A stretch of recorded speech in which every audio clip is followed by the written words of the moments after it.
یوسف کا قصہ سنا، یہ کہانی نہیں، یہ ڈرامہ سیریل نہیں، تاکہ جوان سیکھے یوسف بھی جوان تھا، کس طرح گناہ میں پڑا اور اس نے عفت کو اختیار کیا، کس طرح گناہ کا سامنا ہوا، اپنی شہوت اپنی خواہش کا گلا یوسف نے کیسے گھونٹا۔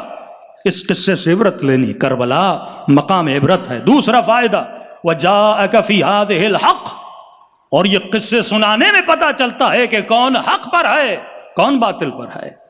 ہم نے اپنے بچوں کو سیدھی لائن دی ہے، ہمارے بچے متزلزل نہیں ہیں، شک اور تردد کی منزل میں زندگی نہیں جیتے، ہماری لائن کلیئر ہے کہ کون حق پر ہے کون باطل پر ہے۔ جب واقع کربلا بچہ سنتا ہے تو اسے پتا چلتا ہے کہ حسین حق پر تھے اور یزید باطل پر تھے۔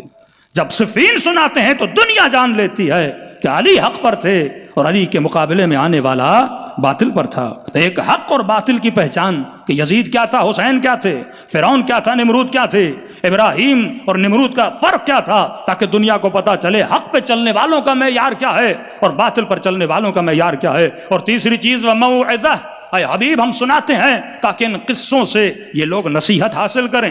یہ قصے صرف سنانے کے لیے نہیں ہیں، یہ نصیحت کے لیے ہیں۔ اور چوتھی چیز وذکریٰ للمؤمنین، اور یہ قصے سنا کن کو؟ یہ مؤمنین کو سنا۔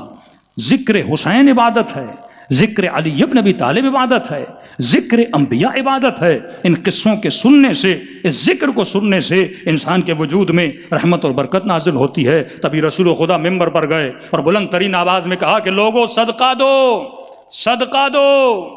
اب یہ نہیں کہ نبی پہلی مرتبہ کہہ رہے تھے، بارہا کہہ چکے کہ صدقے کی فضیلت کیا ہے۔ تعجب سے سننے لگے، یا رسول اللہ کوئی نئی بات کرنے والے ہیں؟ کہنے لگے یا رسول اللہ ہم سارے صدقہ دیتے۔ کہا نہیں، تو مال کا صدقہ دیتا ہے، اونٹوں کا، بکریوں کا، مرغیوں کا صدقے نکالتے ہو۔ آج میں ایک نئے صدقے کی بات کر رہا ہوں، صدقہ دو۔ یا رسول اللہ کس کا صدقہ دیں؟ کہ زبانوں کا صدقہ دو، دلوں کا صدقہ دو، فؤاد کا صدقہ دو۔ اصحاب کھڑے ہوئے، یا رسول اللہ فافسر لنا، تفسیر کریے ہمارے لیے، زبانوں کا صدقہ کیسے نکالا جاتا ہے، دلوں کا صدقہ کیسے نکالا جاتا ہے؟ کہ دل کا صدقہ یہ ہے کہ دل میں علی اور آل علی کی محبت سے سرشار کر، یہ دلوں کا صدقہ ہے۔ مجلسوں میں آ کر ہم دلوں کا صدقہ دیتے ہیں، حسین پہ گریہ کر کے آنکھوں کا صدقہ دیتے ہیں۔ یہ کون سا مسلمان ہے جو دلوں کا صدقہ دیتا ہو؟ یہاں پہ آ کے محبت کا اظہار، عشق اہل بیت کا اظہار کر کے دلوں کا صدقہ۔ اور کہنے لگے یا رسول اللہ زبان کا صدقہ کیا ہے؟